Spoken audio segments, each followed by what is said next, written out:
Welcome to Introduction to Metrics in Sumo. I'm Marie, a member of the Sumo Learn team. I recently started writing about Sumo metrics.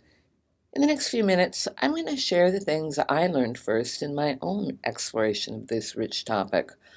I'll also show you how to run a metric query in Sumo.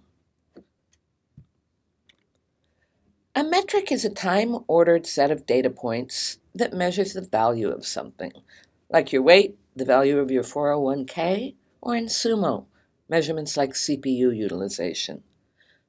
This slide shows two metric visualizations, the price of bacon from 1942 to 2010, and CPU utilization by cluster from my Amazon data warehouse.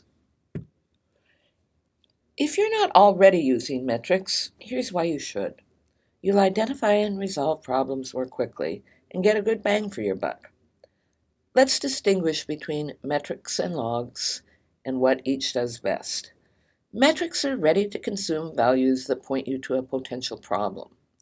Once you've identified a problem with metrics, logs give you information about contemporaneous events so that you can diagnose the problem. Metrics are cost-effective because they are concise. They don't take up a lot of storage. In addition, metric storage requirements won't increase as user traffic or system activity does. Metrics get into Sumo pretty much the way logs do. They are ingested by a Sumo Logic source on a collector. As you can see, we have metric sources for both installed and hosted collectors. Sumo stores metrics as raw data points and also aggregated over 1 minute and 1 hour time buckets. Sumo takes all the data points in a time bucket and stores 5 different aggregated values for the bucket. We save raw data points, otherwise known as the baseline table, for 7 days. Metrics aggregated over 1 minute and 1 hour, also known as the roll-up tables, are saved for 1 month and 1 year respectively. We store historical roll-ups and multiple aggregations so that Sumo can serve metric query results fast. Just a bit of information about metric formats. Metrics in Sumo fall into 2 categories, graphite and carbon 2 style metrics. They vary in how a metric is identified. Graphite metrics are identified by a dot-delimited string. Carbon 2 metrics are identified by key value pairs. This slide shows the same metric in each of the 2 formats. The bit in blue is the part that identifies the specific metric. Okay, let's jump over to Sumo and run some queries. We have a demo app we use in training called Sumo Logic. It's a site for booking flight and hotel reservations. I'm going to run a couple of queries to check out the volume of successful and failed bookings. First thing I do is open a new metric query tab. When I mouse over the metric query field, Sumo prompts me with tags and values so I can build my query interactively. However, I'm going to cheat a little bit and just paste in a query. This query looks at the customer success namespace for booking sessions that succeeded.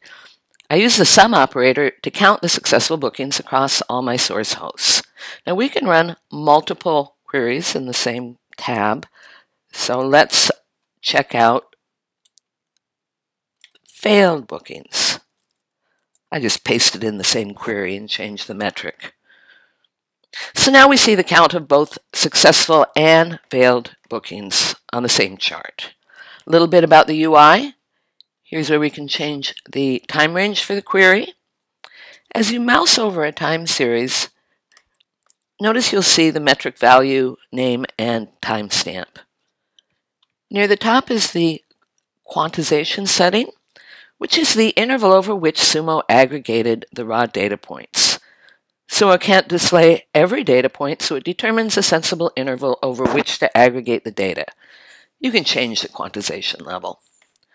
Now here, on the Settings tab below, you can tweak the display settings, the colors, the chart type, and axis settings. On the Legend tab, for each time series, you can see the minimum, average, and maximum value of the metric over the time range. You can actually toggle off the display of one of the time series here as well. Now, it looks to me like we do have a problem with failed bookings, and my next step is going to be to dig down into logs. Unfortunately, that's beyond the scope of this video, but the good news is I'll be doing more metric videos soon, so please come on back. By the way, all of this information and more is available in the Introduction to Metrics topic in Sumo Help. Thanks for watching.